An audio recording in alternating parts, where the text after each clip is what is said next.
This is an amendment that addresses the issue of the organization that's known collectively as ACORN, and it's been solidly reported with documented evidence underneath that and admitted by ACORN that they are a myriad of organizations. I name ACORN, but also 173 other organizations that are affiliated with ACORN, and I'm not able to gather them all together because ACORN has become a spider web of organizations and affiliations that is insidious in its involvement in this country.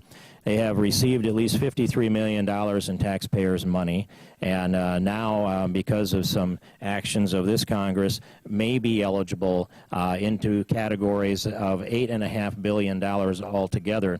And this is an amendment that precludes ACORN from being a beneficiary of this program. And I recognize that it doesn't specify organizations, but neither can we define the organization called ACORN because it is so broad and so insidious.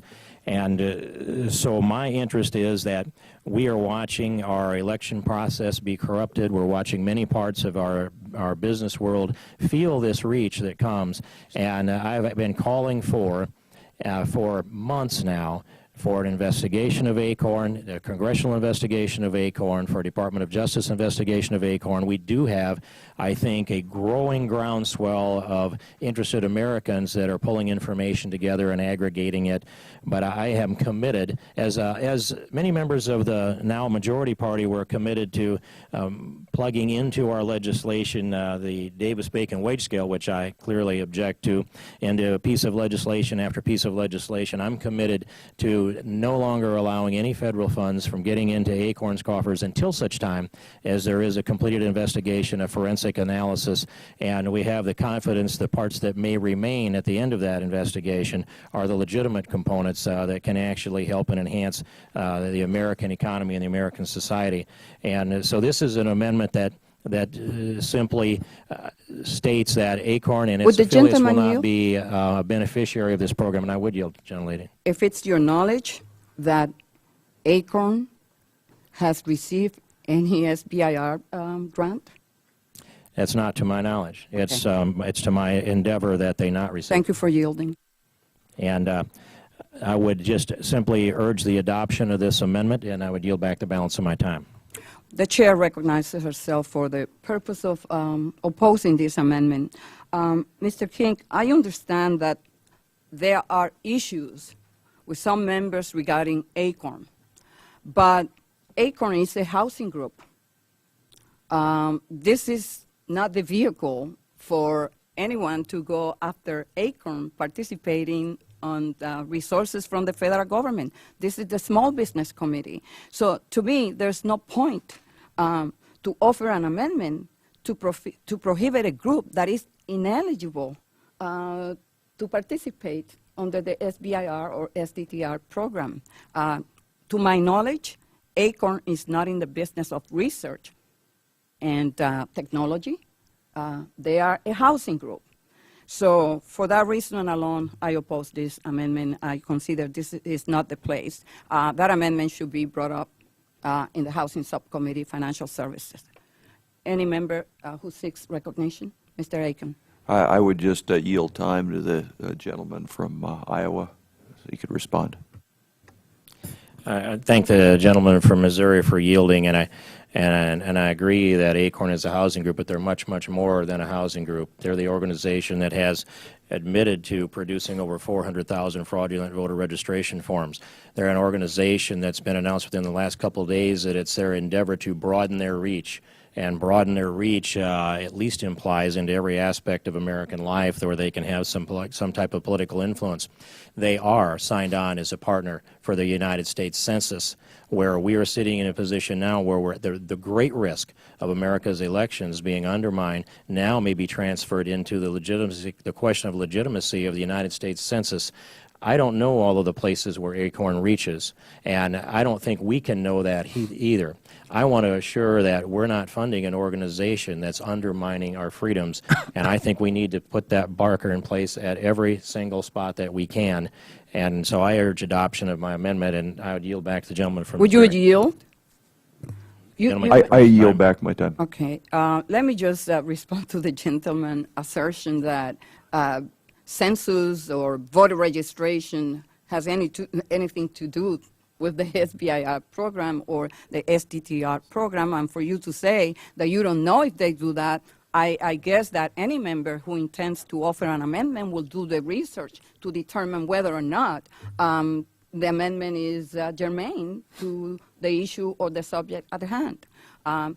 If there is any other member who seeks to be recognized, Mr. Schuler. Thank you, Madam Chair. This is the third year I've been on the committee, and I think we finally got into partisan politics on the committee, and I think that's very unfortunate. When the fact of the matter is that small businesses are trying to continue to grow, and to put partisanship in this is kind of embarrassing into this committee, and I just don't think it's a time and place for that. There's other committees that can be doing that, but Madam Chair, I continue to thank you for your leadership, and Ranking Member Graves, obviously in the opening statement, talked about working together and to show up with amendments like this. Got all respect in the world for Mr. King, but that's not the way we do things on this committee. I yield back. Are there any other member who wish to be recognized Yes, Madam. on this amendment? Mr. Schroeder. Thank you, Madam Chairman. Yeah, I agree. I put myself in the camp with Congressman Schuler that I enjoy the bipartisan nature of this committee, but I guess I'd make a motion to table this amendment because it's come in so late, and give ourselves due consideration to look at it thoroughly and give me time to develop a list of right-wing extremist organizations that might also be prohibited organizations under this amendment. Any other member? Ms. Kirkpatrick. Thank you, Madam Chair. I, too, appreciate the bipartisan work on this committee. Having gotten this amendment just a few minutes ago and reading through it, I really don't have enough information to vote intelligently on it. And I just want to point out some of the organizations that are in this list. For instance, there's Citizens Consulting, Inc., Flagstaff Broadcast Foundation, the Hospitality, Hotel, and Restaurant Organization Council, the Neighbors of Althea Ray, the Neighbors of Maria Torres, the Neighbors of Ted Thomas. I don't know who those folks are. I surely would hope that should an amendment ever come before this committee that included the Neighbors of Ann Kirkpatrick, that we would look at that and hear from them before we voted. So I'm opposed to it. Thank you.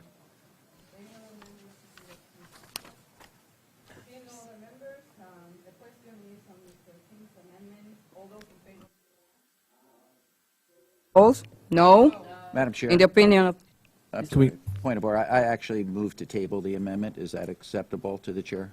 no, we're going to proceed and Okay, vote. that's fine. In the opinion of the chair, the ayes have it. Madam Chair, Yeah. would it be to take a recorded vote? I should have spoke on the last amendment and asked for a recorded vote. I'd like a recorded vote on this amendment. Okay, a recorded vote is being requested.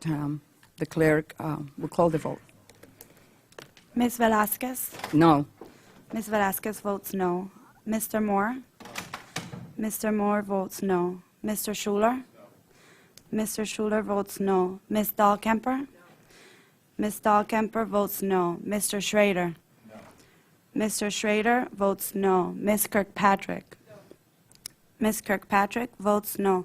Mr. Nye? Mr. Nye votes no. Mr. Mishu?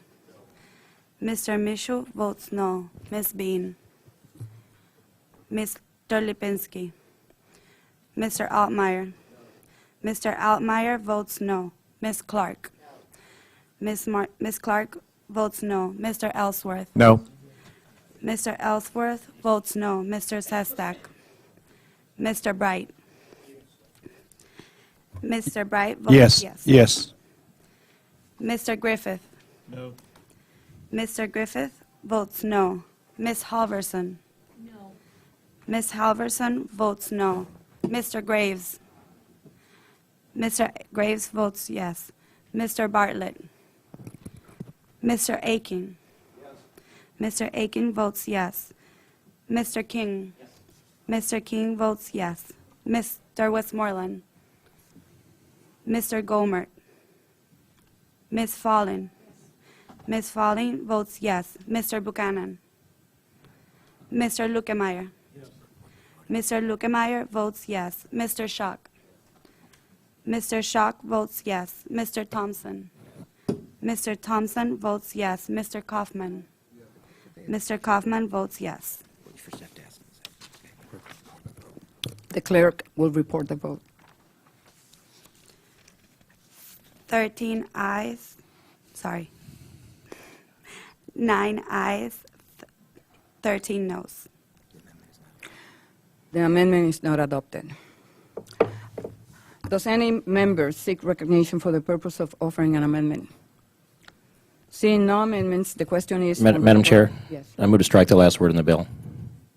the gentleman is recognized. Thank you, Madam Chair. I just would like to clear the air a little bit here in the committee, and it's not my intention to create animosity here in this bipartisan committee, and I want to congratulate you and Mr. Graves and all of those who have set this tone that this committee does work for the best interests of small business in America. And in response to Mr. Schuler and others, I want to point out that this debate came here because it's been shut down in the Rules Committee. The Rules Committee has shut down our floor debate, and our avenues for debate are no longer the legitimate ones that we had in committee and on the floor. And so this is a result of what takes place with I think the dramatic change in our rules and debate process on the floor of the House and the Rules Committee, and it's reflected itself back here because it's the only avenue. I regret that. But as a member who has a franchise to represent my district, I have an obligation to defend them wherever I can. So I yield back the balance of my time, and I appreciate the opportunity this morning. Let me respond, Mr. King. I have